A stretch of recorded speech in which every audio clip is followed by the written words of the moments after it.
Magandang araw mga bata! Para sa ating unang araw, kasing kahulugan ng mga salita at panandang naghuhudyat ng pag-iisa-isa at paglalarawan sa babala. Tukuyin ang kasing kahulugan ng mga sumusunod na salita. Babala, babala, paalaala. Napansin, napansin, nakita. Susundin, susundin, gagawin. Delikado, delikado, mapanganib. Payapa, payapa, tahimik. Basahin natin. Ang babala sa ilog. Isang araw, naglaro sina Liza at Tomas malapit sa ilog sa kanilang barangay. Una, naghabulan sila sa damuhan. Ikalawa, nagpalipad sila ng saranggola. Dahil sa sobrang saya, hindi nila napansin ang babala sa gilid ng daan na may nakasulat, "Bawal maligo sa ilog, delikado." Hindi ito pinansin ni Tomas. Sabi niya, "Sandali lang naman ako lalangoy." Sinabihan siya ni Liza, "Huwag kang lalapit. Sabi ng babala, delikado dyan." Ngunit hindi nakinig si Tomas. Lumusong siya sa tubig. Pagkalipas ng ilang sandali, nadulas siya at muntik nang matangay ng malakas na agos. Mabuti na lamang at may dumaan na mangingisda at agad siyang natulungan. Simula noon, nangako sina Liza at Tomas na susundin ang lahat ng babala upang maiwasan ang aksidente. Saan naglaro sina Liza at Tomas? Ano ang nakasulat sa babala?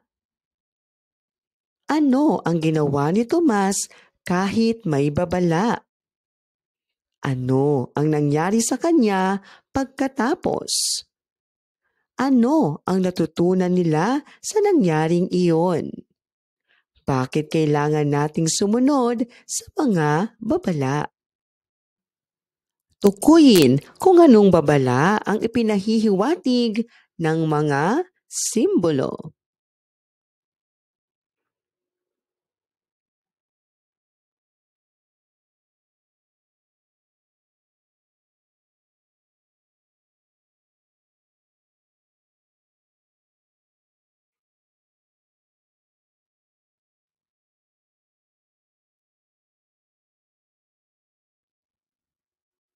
Ang mga simbolo ng babala ay ginagamit upang magbigay ng paalala o babala sa panganib. Dapat sundin at unawain ang mga ito upang maiwasan ang aksidente at mapanatili ang kaligtasan. Gawin natin. Buuin ang mga babala. Gamitin ang mga pananda sa pag-iisa-isa o pananda sa paglalarawan upang buuin ang mga babala. Halimbawa, sitwasyon sa silid-aralan. Una, panatilihing malinis ang silid-aralan. Ikalawa, itapon ang basura sa basurahan. Bukod dito, linisin ang mesa bago umuwi. Sitwasyon sa pagtawid sa kalsada. Sitwasyon sa palaruan. Sitwasyon kapag umuulan. Laging tandaan, ang babala ay paalaala o pahayag na nagbibigay ng impormasyon o paalala upang maiwasan ang kapahamakan o masamang pangyayari. Sundin at pahalagahan ang mga babala sa paligid upang mapanatiling ligtas, maayos at disiplinado ang ating komunidad, paaralan at tahanan. Ikalawang araw, mga panandang naguhudyat ng pag-iisa-isa at paglalarawan sa ulat, panahon. Tukuyin ang kasing kahulugan ng mga sumusunod na salita. Maginaw. Maginaw, malamig. Makulimlim. Makulimlim, maulap. Balita. Balita, ulat. Karatig. Karatig, kalapit. Tama. Tama, wasto. Basahin natin. Handa si Liza sa panahon. Isang Lunes ng umaga, una, narinig ni Liza sa radyo ang ulat, panahon. Sinabi ng tagapagbalita na maaraw sa umaga, ngunit posibleng umulan sa hapon. Ikalawa, agad niyang isinama ang payong sa kanyang bag bago pumasok sa paaralan. Bukod dito, nagsuot siya ng komportabling damit dahil mainit pa rin ang panahon sa umaga. Pagdating ng hapon, tama ang ulat, panahon. Biglang bumuhos ang malakas na ulan. Buti na lamang handa si Liza at hindi siya nabasa dahil may dala siyang payong.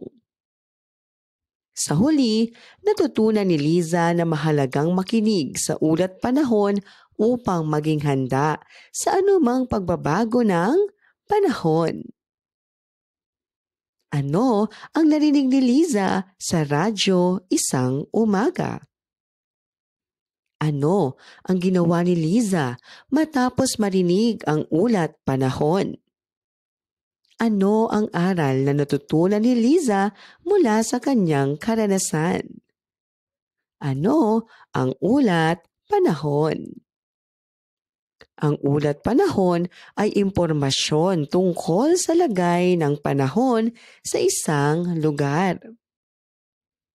Ito ay karaniwang naririnig sa radyo, napapanood sa telebisyon o napabasa sa mga dyaryo.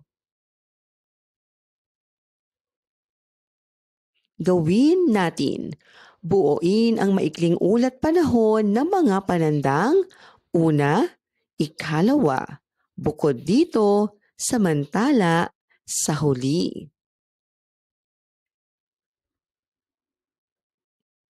Una ay magiging maaraw sa umaga sa buong rehiyon.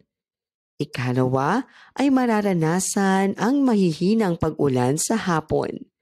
Bukod dito, makakaranas ng malamig na simoy ng hangin sa gabi.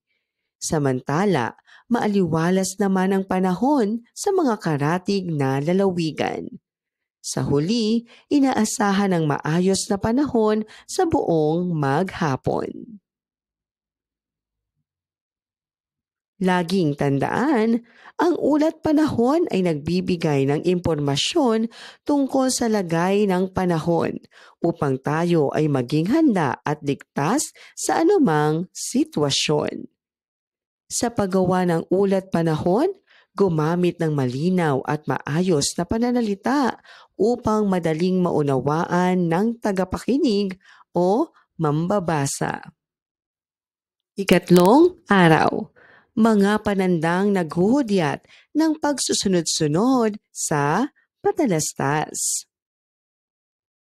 Tukuyin ang kasalungat ng mga sumusunod na salita. Mainit, mainit, malamig. Mabagal, mabagal, mabilis. Masaya, masaya, malungkot. Malinis, malinis, marumi. Maaga, maaga, huli. Basahin natin. Ang patalastas ni Liza. Isang araw, inutusan ng kanilang guro si Liza na gumawa ng patalastas tungkol sa kalinisan sa paaralan. Liza, gumawa ka ng patalastas na magpapaalala sa mga kaklase mo na panatilihing malinis ang silid-aralan, sabi ni Ginang Cruz. Umuwi si Lisa at agad na inisip kung paano niya ito gagawin. Kailangan kong ayusin ito ng sunod-sunod. Bulong niya. Kinabukasan, ipinakita niya ang kanyang gawa. Una, walisin ang sahig bago umalis sa silid-aralan. Pangalawa, itapon sa tamang basurahan ang mga kalat. Pangatlo, ayusin ang mga upuan at mesa. Sa huli, siguraduhing malinis at maayos ang paligid. Ngumiti ang guro at ang mga kaklase ni Liza. Napakalinaw ng iyong patalastas dahil ginamit mo ang mga panandang nagpapakita ng pagsusunod-sunod. Madali itong maintindihan, sabi ni Ginang Cruz. Ano ang paksa ng binasang teksto? Ano ang paksa ng patalastas ni Liza? Ano-anong panandang nagsasaad ng pagsunod-sunod ang ginamit sa kwento? Bakit mahalagang gumamit ng mga panandang ito sa paggawa ng patalastas? Ang paggamit ng mga pananda sa pagsunod-sunod tulad ng una, pangalawa, sa huli ay nakatutulong upang maging malinaw at maayos ang pagkakabuo ng isang patalastas o paalaala.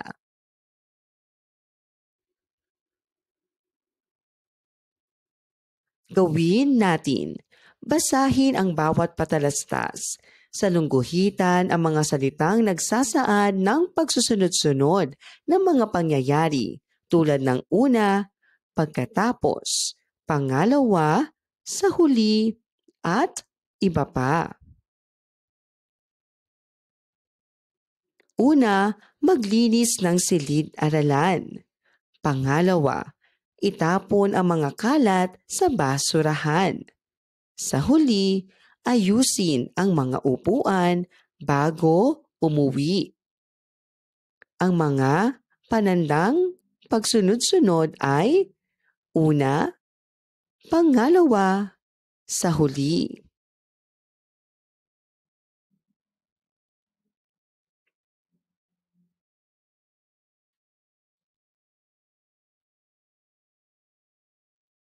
Laging tandaan, ang patalastas ay nagbibigay ng impormasyon o paalala sa mga tao. May mga pananda ng pagsusunod-sunod tulad ng una, pangalawa, pagkatapos, sa huli, sa wakas, at iba pa.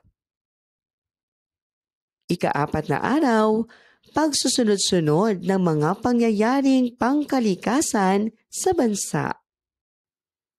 Tukuyin ang kasalungat ng mga sumusunod na salita. Taas,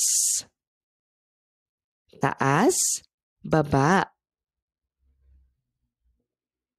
Liwanag, liwanag, dilim. Bago, bago, luma. Init, init, lamig.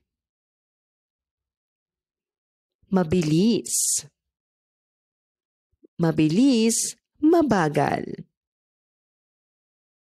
Tukuyin ang mga pangyayaring pangkalikasan. Bagyo. Una, naglabas ng babala ang Pag-asa tungkol sa paparating na bagyo. Pangalawa, nagsimulang umulan at tumakas ang ihip ng hangin.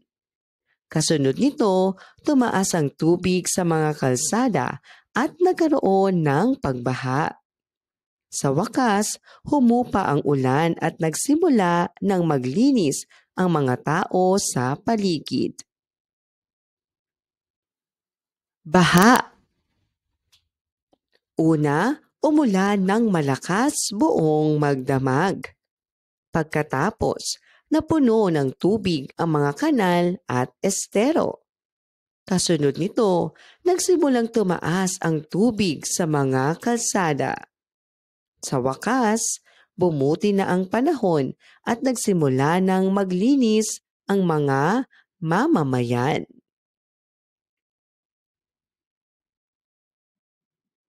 Lindol. Una, yumanig ng malakas ang lupa at nagulat ang lahat ng tao. Pagkatapos, dali-daling lumabas ng bahay ang mga tao upang makaiwas sa peligro. Kasunod nito, nagtungo sila sa ligtas na lugar tulad ng bakanting lote o open area. Sa wakas, nagsimula ng maglinis at magtulungan ang mga mamamayan upang bumangon muli. Pagputok ng bulkan. Una, napansin ng mga tao ang makapal na usok na lumalabas mula sa tuktok ng bundok. Pagkatapos, narinig nila ang malakas na pagsabog mula sa bulkan. Kasunod nito, agad na lumikas ang mga residente patungo sa ligtas na lugar. Sa wakas, huminto ang pagputok ng bulkan at bumalik ang mga tao sa kanilang mga tahanan. Gawin natin. Ilagay sa tamang pagkakasunod-sunod ang mga ito sa pamamagitan ng pagsulat ng bilang 1 to 5, sapat lang.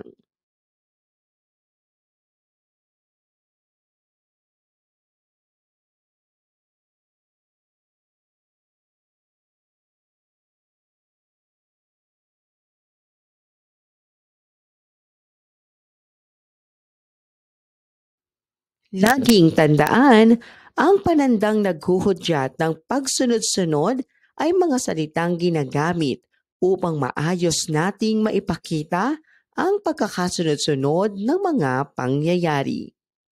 Ang mga panandang ito ay tumutulong upang maging malinaw at madaling maintindihan ang ating mga kwento o ulat. Maraming salamat po sa inyong panonood at pakikinig. Hanggang sa muling pag-aaral ng asignaturang Filipino. Paalam!